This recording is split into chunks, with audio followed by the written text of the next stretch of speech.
System of Maryland's overview. And we always are delighted to begin with our good friends from DLS, and beginning with Sarah J. Baker. Thank you. I would like to start with Exhibit 2 on page 6, which shows the impact COVID had on undergraduate enrollment. Fall 2019 is used as a baseline for comparison. Since 2019, enrollment has declined 5.1%, and when excluding global campus, it fell by 8.5%. Only 3 institutions saw enrollment increase during this time, and 3, Ubald, Frostburg, and Coppin, had declines exceeding 25%. Overall, the declines in enrollments leads to concerns about the financial stability of these institutions as they need to find ways to cover the loss of revenue. Exhibit 3 on page 7 breaks down enrollment by student category. The largest decline in students occurred in fall 2022, and that was due to a decrease of over 5,000 continuing students. I would note that the number of first-time students has rebounded and exceeds pre-pandemic levels. Exhibit 4 on page 8 looks at attrition by student level. This shows the percentage of students who did not return to the same institution. The percentage of students who did not return fall 2020 declined across all levels, which indicates remote learning did not keep these students from re-enrolling. However, the percentages increased in fall 21, which may suggest the students may not have had a positive experience with remote learning. I would note that the percentage of freshmen not re-enrolling has declined from 30% in 2019 to 27% in 2022. But there is a concern about the percentage of juniors and seniors not coming back. We asked the Chancellor to comment on efforts institutions are taking to retain students and efforts to reach out to those who have stopped out to return and earn a degree. Turning to the fall enrollment on page 9, Exhibit 5 shows the change in fall 21 and 22 undergraduate enrollment. After 2 years of declines, there were questions if enrollment would rebound to pre-pandemic levels. While enrollment declined 0.9%, the rate slowed to pre-pandemic levels. Only 3 institutions saw enrollment increases, UMB, Eastern Shore, and Global Campus, and 2 institutions, University of Baltimore and Frostburg, had declines exceeding 10%. We asked the Chancellor to comment on the efforts of System Office in the regions to assist those institutions experiencing continuously declining enrollment to stabilize their enrollment and maintain financial stability. Exhibit 6 on page 11 shows the enrollment at USN's regional higher education centers. After enrollment increased in 2021 by 12%, mainly due to the medical cannabis program at Shady Grove and the physician assistant program at Hagerstown, it has declined 3.7% in 22. Of concern is enrollment at Southern Maryland, which has fallen 32% since 2018. We asked the Chancellor to comment on efforts to bolster enrollment at Southern Maryland. Turning to Exhibit 7 on page 12 in the second-year retention rate and the impact of COVID. When comparing the 2019-22 fiscal cohort years, you can see that the rates have not recovered to pre-pandemic levels. Only Eastern Shore saw a slight increase in its retention rates, while Coppin and University of Baltimore declined by 8 percentage points. Exhibit 8 on page 13 compares the third-year retention rates of the 2019 and 21 cohorts. All institutions saw their rates decline, and most experienced decreases of 2 or 3 percentage points. I would like to note that these declines could have been worse if not for the programs institutions developed to help those sophomores adjust to campus life after being in a virtual environment. We asked the Chancellor to comment on the efforts of institutions to reach out to students and encourage them to return to college and earn a degree. Exhibit 9 on page 14 compares the 6-year graduation rate of the fiscal 2014 and 2017 cohorts. Overall, only 4 institutions experienced increase in their graduation rates, and Eastern Shore had the largest decline of 6 percentage points. Moving on to undergraduate degree production, Exhibit 10 on page 16 compares the number of degrees awarded between 2010 and 2022. Overall, degree production has increased 42.3%. While the number of workforce-related degrees has increased by over 62%, other degrees fell by 18%. Moving on to the budget at the bottom of page 16, there are 3 proposed deficiencies that would provide $72.2 million in general funds. One is for the $69.6 million, which is USM's share of the deficiency related to the 4% COLA. The other would replace $7.7 million in general funds with higher education investment funds. A third would provide 7 institutions one-time funding of $2.6 million to fund the 4.5% COLA for non-state supported positions, which is shown on Exhibit 11 on page 17. Non-state supported positions include those in auxiliary, which are self-supported enterprises, and positions funded through grants and contracts. Since the COLA became effective during the academic year after the rates had been set, it left the institution scrambling to cover the cost of the non-state supported positions. While the state does provide funds for general salary increases for state-supported positions, it is expected institutions will use other funds to cover increases for non-state supported positions. And it is expected the COLA will be incorporated into the rates for the next academic year. Turning to Exhibit 12 on page 18 in the proposed budget, after adjusting for the deficiencies in general salary increases, state funds grow 12.1% or $238.5 million. Salary enhancements account for 62.5% of the increase.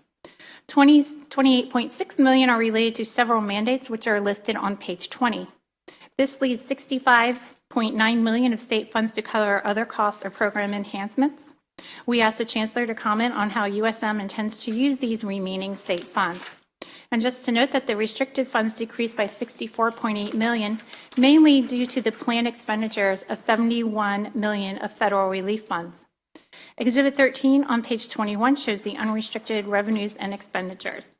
In 21, through various actions to reduce expenditures and the use of federal relief funds, USM was able to cover the $89.3 million deficit in auxiliary.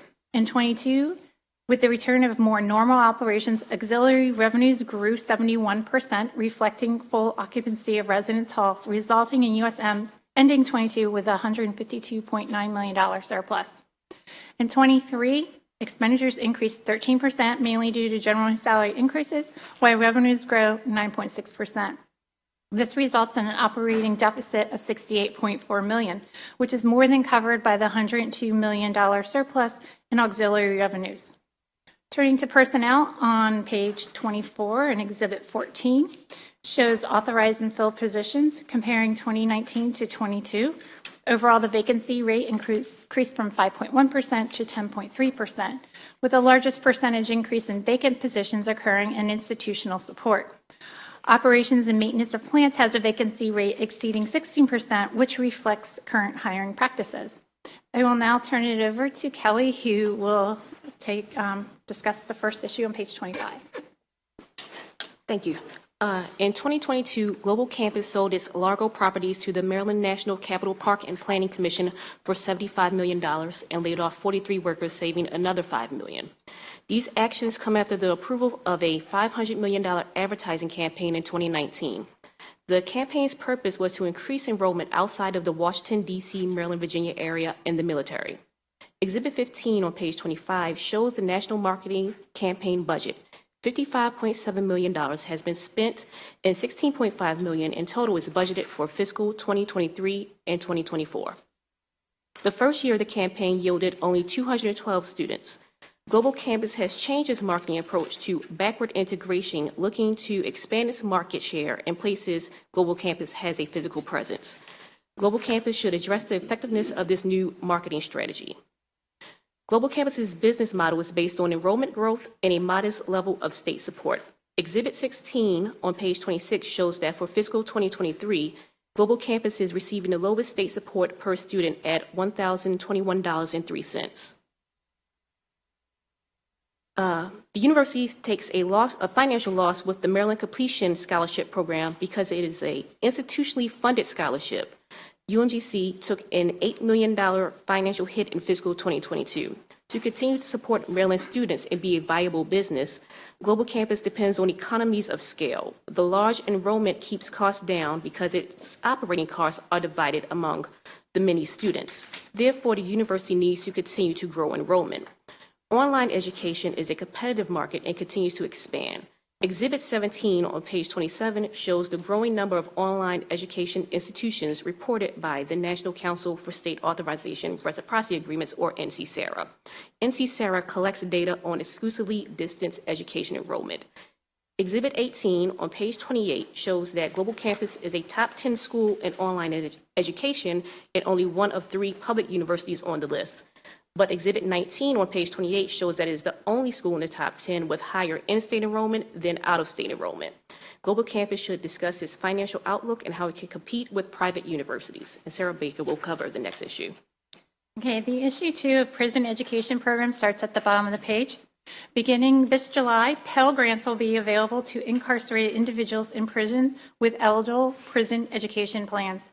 Institutions waiting to offer programs will need to complete a lengthy approval process, and this is summarized on page 30.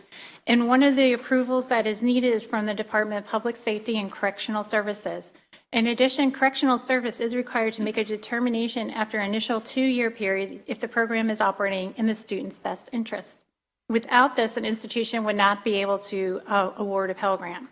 Last summer, 2 of the regents, the chancellor, and staff from System Office met with the Secretary of Public Safety to discuss the potential for a USM prison education program. This resulted in the establishment of a work group with representatives from all segments of higher education and corrections. Presentations were made on current programs, and these are summarized on page 31. So from this came the establishment of the Maryland Correctional Higher Education Advisory Committee that is chaired by Corrections and also includes Department of Labor, MHEC, and Maryland Longitudinal Data System Center. The committee will review all proposed plans and coordinate efforts between institutions so programs are not duplicated at any one facility. And the next steps are shown on page 32. Towards the bottom of the page 32 is the discussion of Maryland Center for Computing Education. Chapter 358 of 2018 established the center to strengthen the skills of computer science education and increase the number of computer science teachers in elementary and secondary public schools. The center received $5 million in general funds in 2019 and $1 million in 2020 and 2021. Recently, the center and Maryland's computer science community were recognized as the first state to ever offer computer science in every public high school. Exhibit 20 on page 33 shows the percentage of public high schools that had enrollment in a computer science course, which reached 98% in the 21-22 academic year. The center also provides professional development for pre-kindergarten through high school teachers. And through June 21, over 1,200 teachers have attended their programs. And since 2018, the center has provided professional development from educators from 725 public schools. The center also administers 2 grants that are listed on page 34. One is the Institutions for Higher Education Pre-Service Teacher Education Grant Program, and the other is a grant for LEAs to build computer science planning teams. The center also works in collaboration with MDLS to maintain interactive dashboard. This data is provided at the state, local school system, and local high school level. So as shown on Exhibit 21 on page 35, the percentage of graduating females participating in computer science course has increased from 11% to 29% with the 2020 graduating class. Exhibit 22 on page 36 shows the percentage of graduates who participated in computer science courses by race, and the rates have increased for all groups of students. Of the 35% of the 2020 graduates who took at least one computer science course, 55% enrolled full-time in college and 16% declared a major in computer science. The last issue of USM strategic plan begins at the bottom of the page. The plan was developed during the uncertainties of the pandemic, which resulted in changes to the academic and business models. And these were taken into consideration when developing the plan. The focus of the plan has shifted from the traditional college-age student to the non-traditional student. And the business model will shift from institution-centric and process-oriented to learner-centered. The plan centers around 5 priorities, including access, affordability, and achievement, workforce and economic development, and diversity, equity, and inclusion. A draft implementation plan has been developed and is to be presented to the Board of Regents at their meeting this month. Exhibit 23 on page 38 presents some of the draft academic-related metrics, targets, and some of their goals. So USM will be monitoring and tracking progress on these goals, including through its dashboard indicators that will be available on its website. The recommendation is on page 40, and that's to concur with the governor's budget. And that concludes my presentation.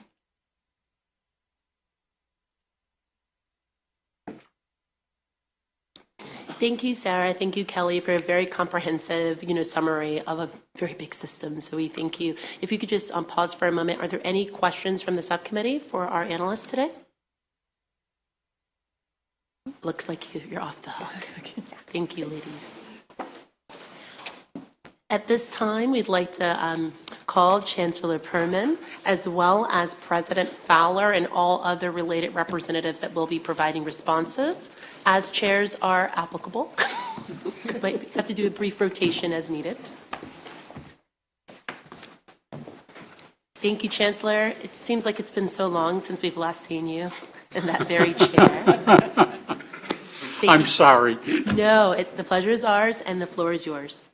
Thank you, Chair Smith, Vice Chair Solomon, Vice Chair of the Appropriations Committee, Chang, and members of this subcommittee. On behalf of my colleagues, I want to thank you for giving us this opportunity. We will try not to be redundant. And I, too, want to thank Ms. Baker and her team for their always splendid analysis.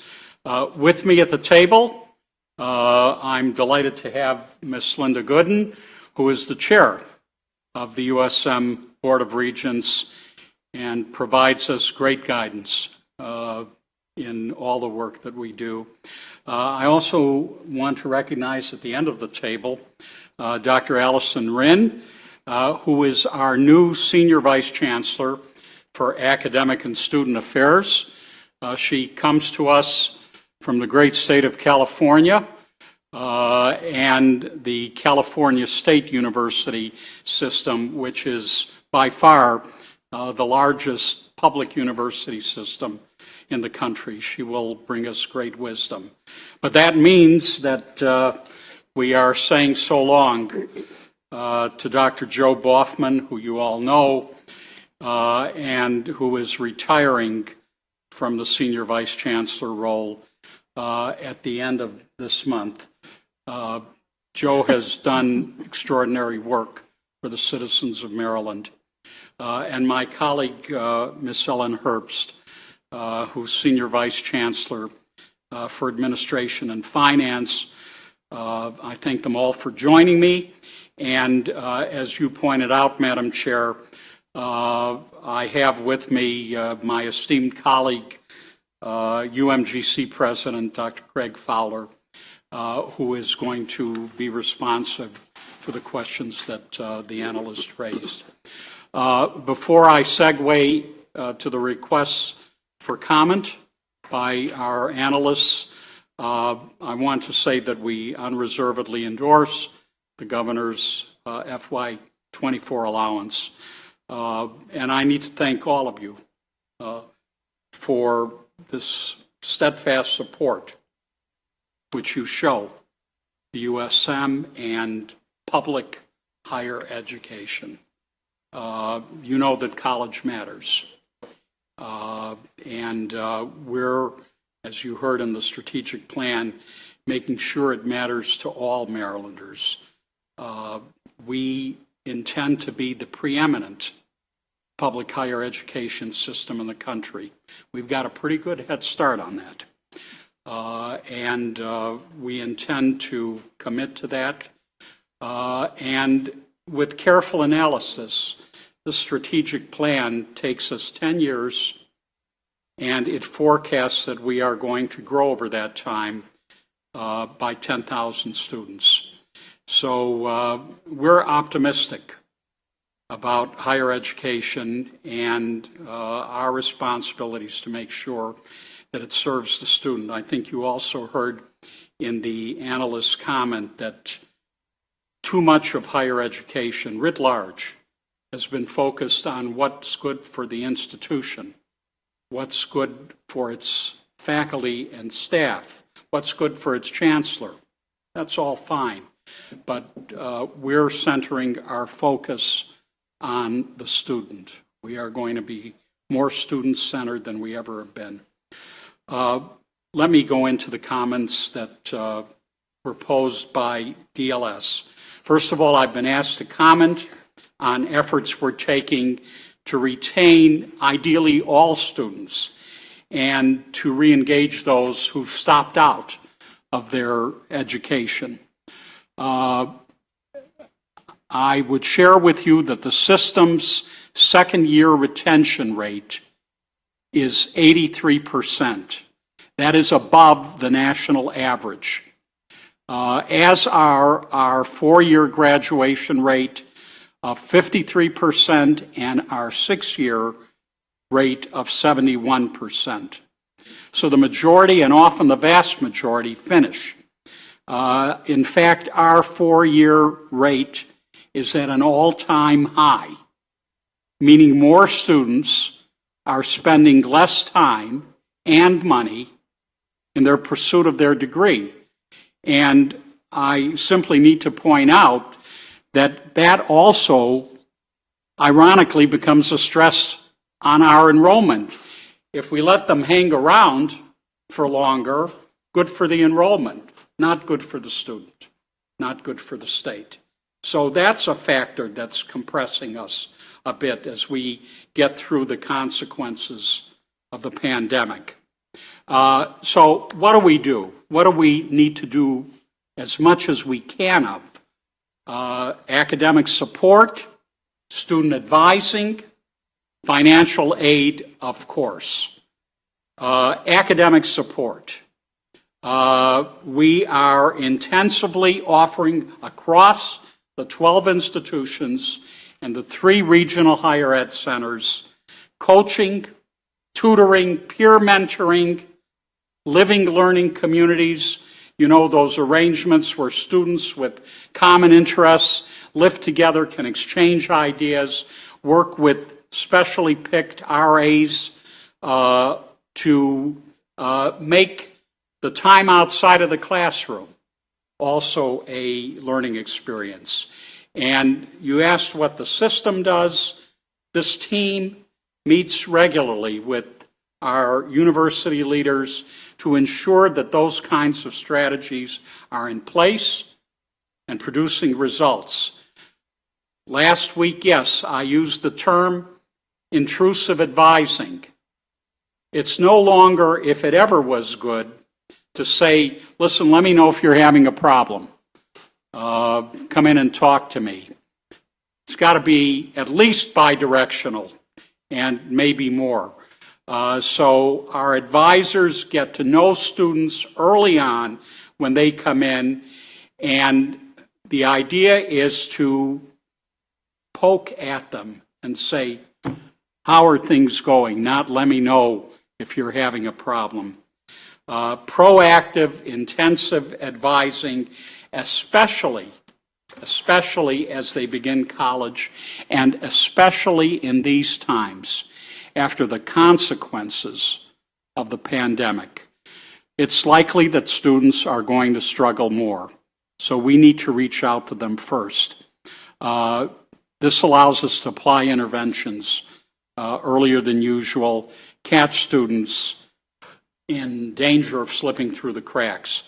One of the terms you've heard is data analytics. We know, probably before the student necessarily wants us to know, that they didn't do well on an exam. And again, that is a trigger for, can I give you a hand? What kind of help do you need? But that also gets into the piece about money. I think I mentioned last week that students will drop out because they've got a $400 bill. Not from us, but for something in their lives. That's a shame. Now, they've got to understand that one needs to be able to work one's finances so you meet your obligations. So if we give a micro grant, if we have a fund that many people have contributed to on the campuses to give them a hand, it's also got to come with a, we need to make a plan for you to pay this back. But we need to have that kind of availability so we don't lose students. Last year, in terms of the big bills, the tuition, the cost of attendance, the system awarded $64 million to students specifically in financial need. The total scholarship awards are much higher than that. But the financial need scholarships have grown 50% in the last decade. And the other thing we're trying to do, before the student gets it in her head or his head, that I'm not going to be able to make it next year because of money, we're extending aid packages to returning students earlier in the academic year. We're letting them know as early as possible, here's what we're going to be able to help you with, so they can plan accordingly and not start thinking the other way. We're paying particular attention to the population of students who just miss that Pell eligibility mark. And sometimes the miss is only by hundreds of dollars, not thousands of dollars. But then they cannot get that federal lifeline that makes a difference for so many of our poorer students in retention and graduation. There is a bill that proposes a quasi-endowment. We hope that gets your consideration. It's a way that we put our skin in the game in order to generate funds to award more money to students in need. All of our universities have developed near completer programs. The question was, how do we re-engage students? There are plenty of students who fit into that rubric of SCND, some college, no degree. And just a few more hours will get them that promotion or the better job. And we know who they are. The students know who their alumni are, but not quite graduated. And we're reaching out to them, and we're very flexible. They don't need to quit their job. Yeah, we've got online, we've got evening, we've got asynchronous. You can complete your degree. So we're working hard on the near completer programs. The programs vary across institutions. Some of it is direct outreach through multiple platforms. We can waive fees. We can help with course registration so they don't have that vexation. Financial aid can be targeted, and of course, customized advising for them. So that's very active. I'll have more to say about our retention efforts in just a few minutes. I've been asked to comment on efforts at the system office and among our Board of Regents to help universities experiencing enrollment declines. Chair Gooden has stood up an enrollment work group among the regents, which meets regularly to review enrollment trends, issues, and challenges. They're on it. They are working with us to develop plans for addressing the challenges and to make achievable the enrollment goals that are in our system strategic plan. And through the enrollment work group, through the systems office collaboration with the universities, each of our universities now has a cabinet-level position, a position directly reporting to the president, dedicated to enrollment management. My senior staff and I meet quarterly, in addition to all of that, with the presidents of the enrollment-challenged universities so that they can regularly brief us on their progress and, importantly, so that we can share best practices The idea at Frostburg may be very good for one of our other institutions, as an example. That's the beauty of a system. Then you've got scale, and you can share things that work. I've been asked to comment on the efforts to bolster enrollment at one of our regional higher education centers, our newest one that you supported us in establishing, namely the University System of Maryland at Southern Maryland. It has seen pandemic-driven enrollment drops. But here's what exacerbated the situation at Southern Maryland.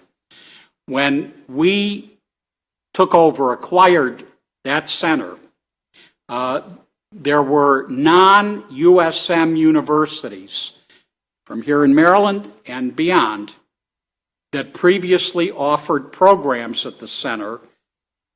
They pivoted to online instruction during the pandemic, and they've withdrawn now. So it's only us. It's not people that are working with us from other institutions, but that has hit us in terms of the number of people served. So what are we doing to respond?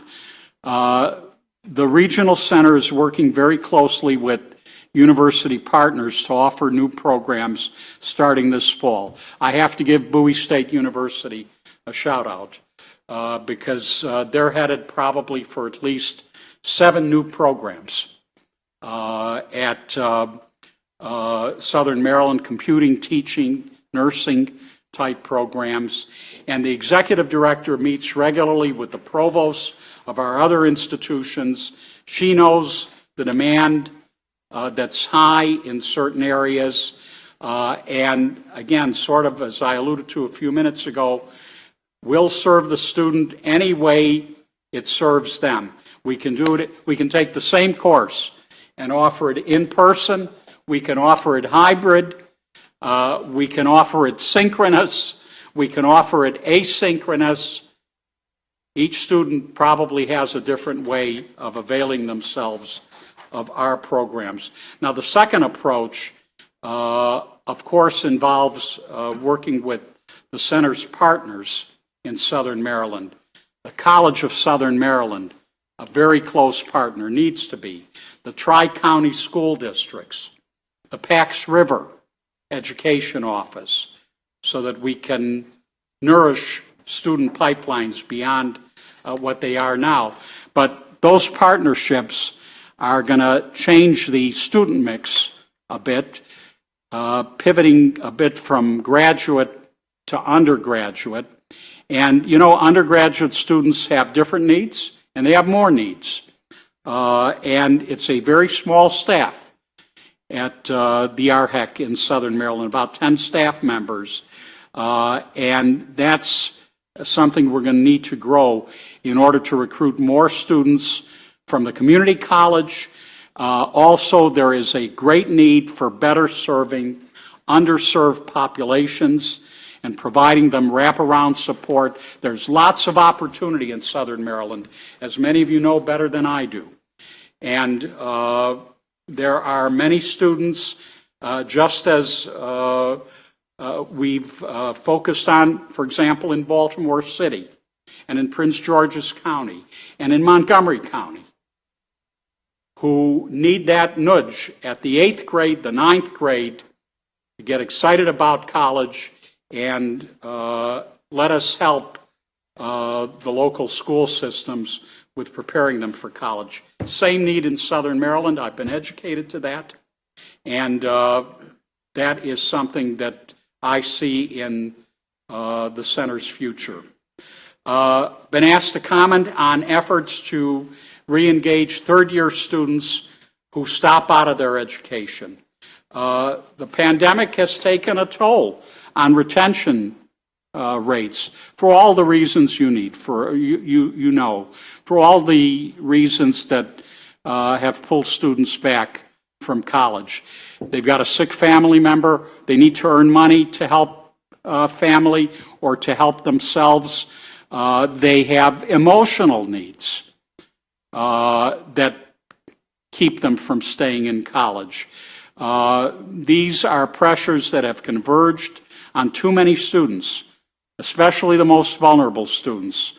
And I think the analyst also pointed out the special challenges of students who stayed in college, but who are suddenly in college in person, when in past their college experience began as a remote experience. It's like we have double the number of freshmen, and they have particular needs. So we are countering this trend to stop out by being more precise in our targeting of students' needs. I talked about trying to get them some help so that they don't quit because they've got that bill. And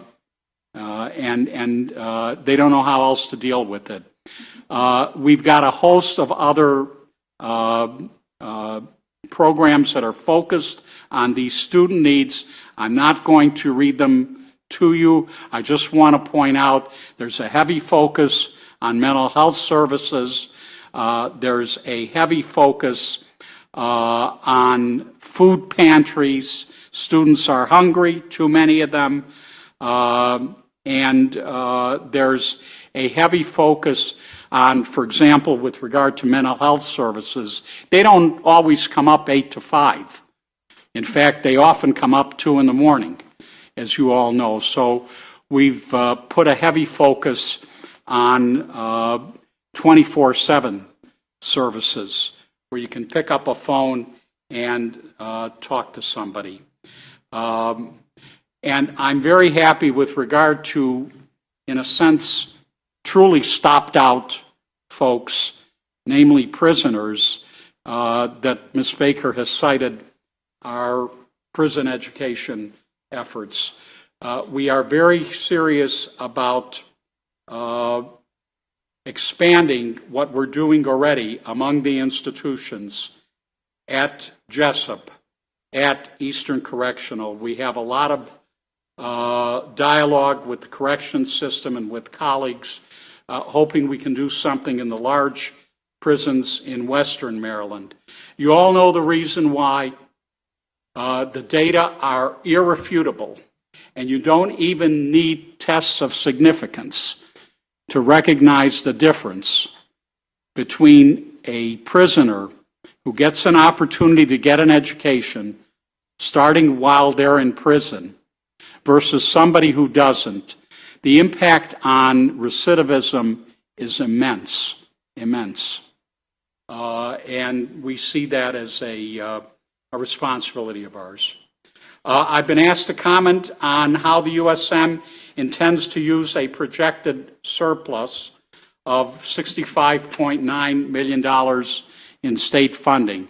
The funding referenced in the analysis is allocated for increases in fringe benefits and statewide adjustments based on the DBM summary provided to us. These are mandatory costs due to rate hikes in health insurance and other benefits provided to state employees. Now, there are 2 questions specific to UMGC, and there's nobody better able to answer them than my colleague, Dr. Greg Fowler. Welcome, Dr. Fowler. Thank you, Madam Chair and delegates. Thanks for the opportunity to be here. And thank you as well to our analysts, Kelly Norton and Sarah Baker, who have done such great work and help us pulling this together. So there are 2 things I've been asked to comment on today. One of them is our confidence in our marketing strategy moving forward, and one of them is our ability to remain competitive in an increasingly competitive market. First, as the report notes, our business model at UMGC is built on a national and indeed a global scale. That remains true. But before I dive into that, I feel it is critically important to also emphasize that UMGC is both a global institution and a major contributor to post-secondary education here within the state of Maryland for its citizens. Some 32,000 Marylanders took UMGC classes last year. and more than 100,000 current Maryland residents are alumni of UMGC. As the report notes, we are the only national university in the top 10 who have more students in-state than out-of-state. That's something actually that we feel very proud of. We feel like that's a good thing. Now to marketing and scaling national institutions. This is something that I personally have been engaged in for about 20 years, having been a part of the leadership that's built two of the largest universities in America, Southern New Hampshire University and Western Governors University. In both instances, the ability to build on either an already existing foundation or perception of being a part of the local community was part of what led to being able to succeed on that large scale. And this is the business plan that we have put forward to the Board of Regents and are now pursuing. UMGC is the #1 school in the country in educating veterans and #2 in active duty military education. We leverage our presence at more than 100 locations throughout the U.S. to build relationships with community colleges and businesses in those communities and to build them in a way to increase local student enrollment. Last year, we gained more than 1,000 new enrollments through new corporate partnerships alone. As far as competitiveness, UMGC has rapidly invested in and implemented best practices that I've seen work across higher education, as well as technologies and platforms resulting in our ability to partner more directly with the workforce, respond more rapidly to student and faculty needs, and be recognized as the most transfer-friendly college in America last year. The support we ask for is what allows Maryland students to transfer from community colleges, participate in other UMGC support programs, and graduate with little or no debt. We are absolutely confident that with your support, we can continue to build on the increased success of Maryland learners throughout the state, as well as at the 100 locations throughout the U.S. and more than 20 countries around the globe where students are learning at UMGC under the Maryland flag. Thank you. Thank you very much. Madam Chair, that concludes our testimony, and we're, of course, happy to answer questions. Thank you so much for being here. And I want to say, Dr. Bowman, gosh, I'm always excited for anyone that's retiring. So I hope you make the most of it. And then welcome, Dr. Is it Wren? Yes. Welcome to the East Coast. I'm happy to have you. So are there any questions from the subcommittee? Letting them off easy. Is that what you're all doing? Well, thank you for your time. Thank and we'll you. be following up as appropriate. We do have 2 additional witnesses who are going to be providing testimony today. And they can both come up at the same time. That would be Debbie Michaels and Todd Holden.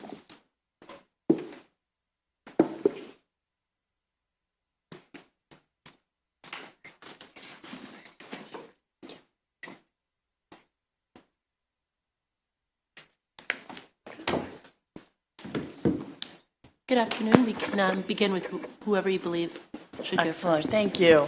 Thank you. Good afternoon, Madam Chair, committee members. My name is Debbie Michaels, and I have worked at UMBC for 15 years.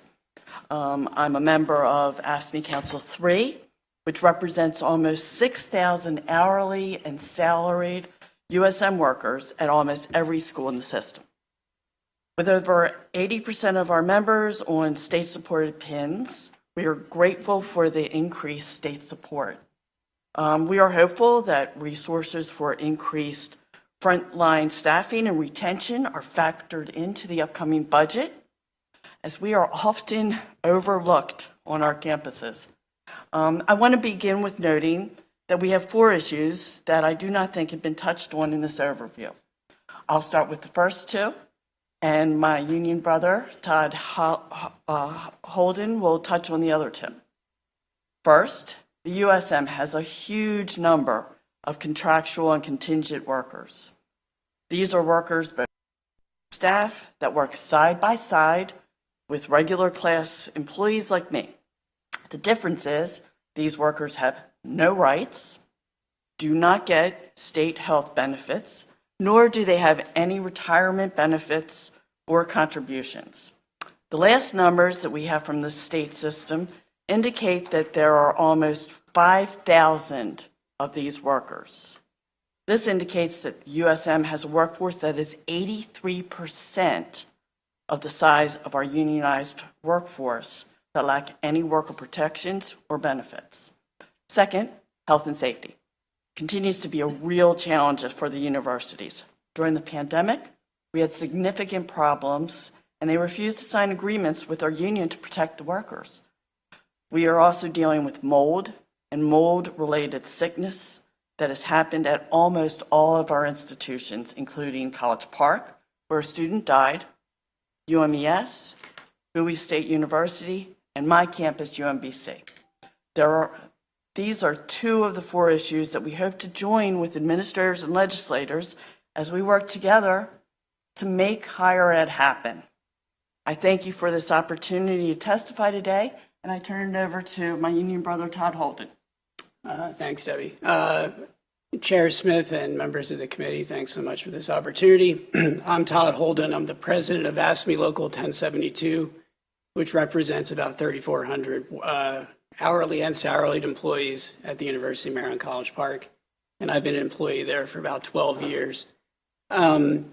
Aside from contingent and contractual, outsourcing and contracting out also remains a major issue. And from campus to campus, whether it's transportation with bus service, dining services, housekeeping services, physical plant, groundskeeping, you name it.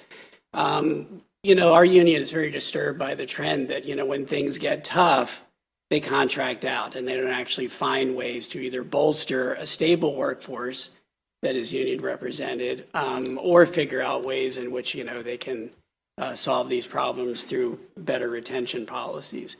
I also want to note that, we remain concerned about the rollout of Workday that's coming at College Park and at other institutions. We note that when Baltimore rolled out Workday and when the executive branch rolled out Workday, there were a number of issues, and people's paychecks for quite a while had problems.